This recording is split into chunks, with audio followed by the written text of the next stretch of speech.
Okay, so I think we learned some symbols. What was this one? Yeah. Union. Union. And example was if we have, I think I had April and Hannah and Jocelyn. So I had the Blondies, right? Mm-hmm. Blondies, union Wait, with... the best, voting the best hair had to do with any of this? What? What? He was just complimenting me. Oh, okay. Oh, I was... We're getting there. Getting there. Also, Cody does have the best hair. So, It's just a compliment. okay. I was really just wanting to vote a winner. Thanks, I appreciate it. Yeah, no problem. So this was Blondies, and let's say Ginger's was Sammy, and Cody, and Kim, right? Kelly. Prove that I'm an idiot. EY, please. What? EY. EY. Cool. Why? That's my brother awesome. and my dad's are Y. I mean, my sister's IE. There's 3 Kellys in your family? They're all Kellys. It sounds like they're the Kelly clan. Like holidays or we celebrate. That's awesome. Kelly, get down here. Not you, Kelly. No, we all Kelly. have Damn it, nicknames. not I that go by the Kelly. middle name. My brother's boy, my sister's girl, and then my dad's just Kelly. You guys Cool. all have different They all nicknames? just love the name Kelly. That makes sense. It's like, yeah, okay. Anyway, so what is the result of adding all of this stuff together? What is the union result here? Blondes and red hair. You want us to just write all those names down? Yeah, so what would I have to write here? I'd have to write April and Hannah and Jocelyn and Sammy and Cody. Sammy and Cody and Kelly, right? So what would I do if someone was in both sets? Would I write them down twice? No, random ones. No, I'd really just write them down once. But the other one has repeating, right? One's like repeating and one's not repeating. Is that thing? In sets, you only write something down once if it belongs in the set, even if it belongs in the set for multiple reasons. Isn't there like So I think you're after this thing, right? yeah? The cap, which is an intersect or an intersection. And if we're doing an example of intersection, we had Blondies, April, Hannah. I'm gonna stop spelling names. Jocelyn. Intersected with brunettes was, let's see, Brett, you counted yourself as brunette? Yeah, sure. And Matthew, no, you're Sean. Okay, well, that's freaking weird. Which one are you? I'm Matthew. Oh, good. I never So liked Sean, Sean not anyway. Matthew. I hope he watches this video. What? I'm Sean, not Matthew. Oh, see, that's my problem. Nice to meet you, Sean. Yeah. Okay, so I have Brett and Sean, and Jocelyn was in that group too. And were there other? Caitlin. I'm Oh, and Robert more black than brown. But and Caitlin. Caitlin. Not Kelly, Caitlin. Okay, and the result of this is the people who are in both categories, right? So, who's in both categories? Just Jocelyn. And you'll note that I'm using these funny braces. The roster. Yeah, so the reason I'm using the braces is that this is a thing. So this guy is a special symbol for the empty set. I don't think I've had to whine at any of you guys for crossing your zeros. I had that beaten out of me a couple years ago. Yeah, sometimes I'll really whine at people if they cross their zeros because this is not quite a zero, although it acts a little bit like one. So the empty set is like the set of people who don't have hair and who are also gingers. Right? So what does that set look like? It's just brackets. No one. Yeah, it looks like nobody. And the way you say that it's a set is you make a roster and then don't put anything on it. You don't put the circle in the slash? No. So this is an empty set, which is what I mean by this symbol. If you do this thing,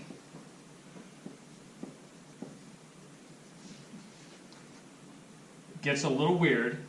Because what you mean is the list containing only the empty list. Okay. Right? This is a list with something on it, and the thing it has on it is the empty list. See that? That's a little bizarre. Can't do that. You can do this, and we use it for something later. So What do you use it for? we use it to prove that counting makes sense. So all of mathematics is built on set theory at the very bottom. So the way you build Are we learning mathematics the is origin of math right now? Is that What's what you that? said? So we're learning like the origin of math, is that what you just Yeah, for sure. So this is how you say no things, right?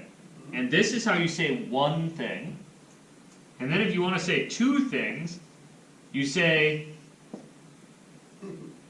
no things and also the thing with one thing.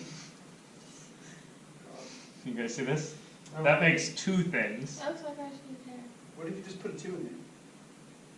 You don't have two yet. This is before the numbers. Sucks. So these things, right, the like 2 Why do and people do 7 addition and with whatever, like these symbols, they go in your head with a concept of like a number of fire trucks or something, right? Whatever you learned to count with when you were a little kid. Blocks or whatever. Legos.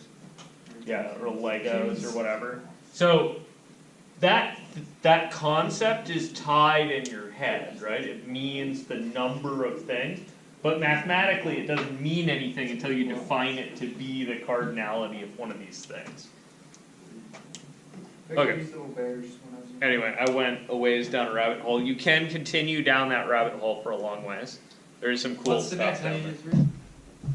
So to get to 3, you do this thing and this thing and this thing, That's a lot. All together? Can right? you draw it out? Wait, I want to see Just a bunch of squiggly lines. So it looked like, one of those. so I'm going to make a list, and that list contains this first thing, and That thing? the list with that thing on it, and the list with the empty list, and the list of the empty list in a list.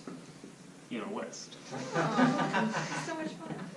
Right? This is hella fun. Seems like someone like I love how none of you are speaking. tried to make something the most complicated you can make, Looks like like toast. in counting number. I feel like Is this how they counted back in the day? They're just like, all right, let's get this. No, so rock. this is what's called the set theoretic foundation of mathematics.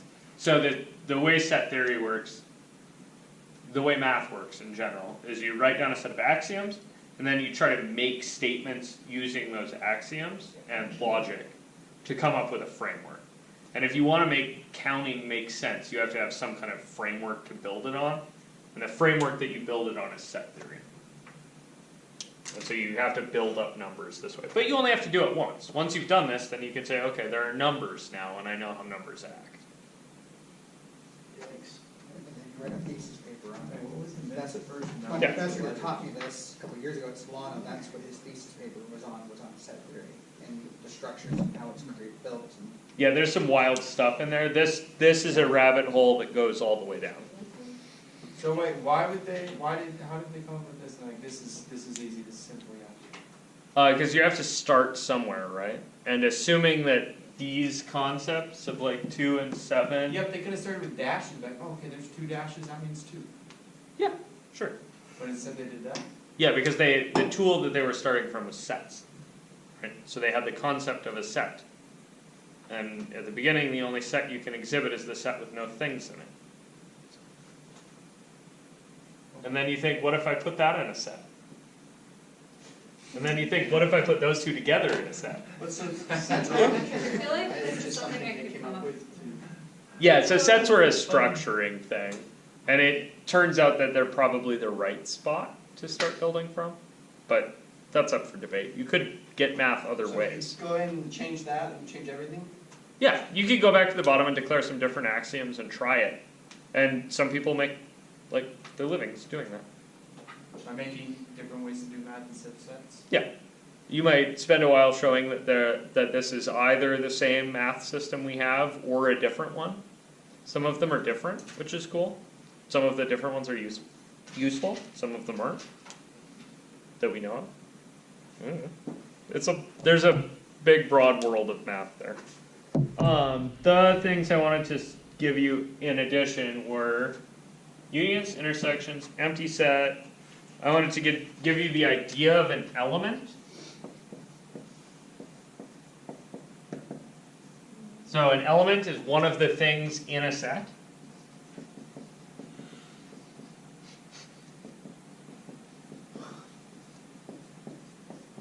Defining this is a little bizarre. Right? This is kind of a self-referential, but I think you all are on board. Like, this is an element of this set. These two are elements of this set. I'm gonna write these down. I need to. I should have wrote this down. Okay, and then I need this concept of a universal set, which I don't particularly like. This is more useful from probability, but a universal set is all the elements under consideration.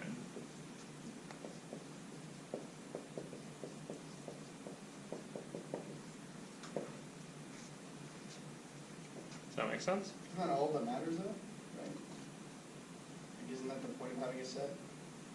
Just to figure something out under a certain consideration? So the reason I don't like this is that the under consideration is a pretty funny, like that's a pretty nebulous definition, right? So if I'm talking about all the people who are blonde, right?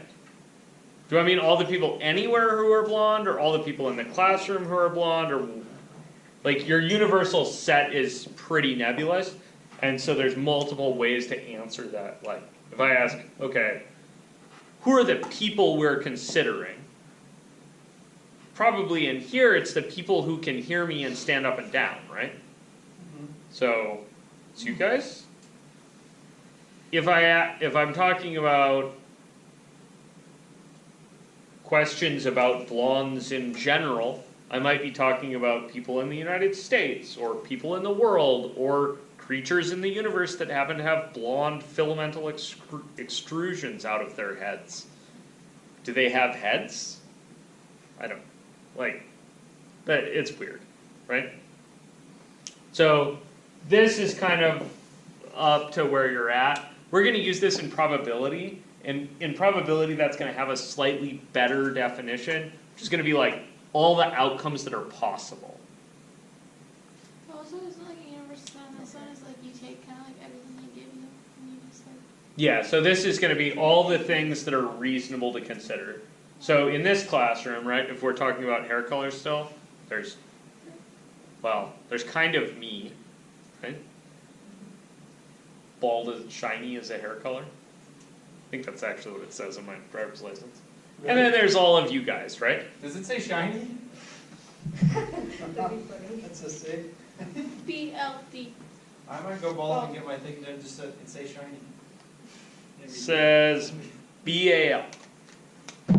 Ah. Yeah. Well, Okay. Next thing's next. I need one more, which is compliments. well, what if you decide to grow your hair out? Beat the system. You still BA up. I can't. I'm always jealous of people with hair. What Okay. age did you go bald? 16. It's You're super fun. kidding. No. What did the hairline Okay. on your mom's side look like? Bad. Widow's peaky. So, compliments? Not Cody has the best hair in the room. We did establish that. That is not what I mean by a compliment. It's not spelled the same. It's true Yeah. though. So, in our hair example, the complement of Joe, the complement of the set with Joe in it, is what? Oh. Redheads. No? Close. Oh. It includes redheads. And people who have the best hair. It's not just Cody. So, it includes the redheads, Get it right one day. You're really putting away from this. and Wow. The term now. the brown-haired people. What? So the brown-haired people were Brett and Matthew and Jocelyn. It's not Matt. Oh, it's still Sean. He's still here. What, so, and And Robert and Caitlin. why not the blondes? Guys, you guys got enough stuff. I need to. What I'm is assuming that's Kelly. I Okay. put an EY on it so I'd remember how to spell her Okay. name. So I got Kelly and Caitlin, right? Did I miss any brunettes? Who else am I missing? The blondes. The blondes. So there's also April and Hannah. So what's the complement of a set? Everything Everything. that. That isn't in the set. Yeah, everything else. Oh. You guys see that? So a complement is really the other stuff.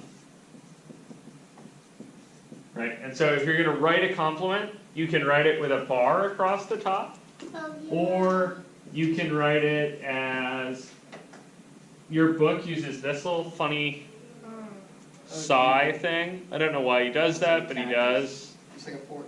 Yeah, it's like a little forky cactus thing. It's a capital sigh. And then the other thing that you could do is you could write the universal set U minus Joe said. the set Joe. You guys all see that? Isn't there a bunch of Set different things like the union of that group Yes. and that group and like stuff like that? Yeah, so one thing we could note is that there's a pretty reasonable thing if you take a set and add to it its complement, Get everything. you get all the things, right? You get the universal set. If you have a set and you intersect with its complement,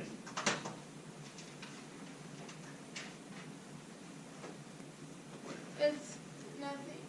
yeah, it's nothing. Empty set. You guys see that? Why would that be the case? Because they cancel each other out. Kind of, yeah. Because one of those is defined to be the other stuff, right? So if we're saying, what's the intersection between the people who have hair and the people who don't have hair? Like, who has and does not have hair? Like, that sentence doesn't even make sense, right? You get nothing out of it. You guys see that? Kind of make sense? Okay. That's what I need you to know vocab-wise. Cool?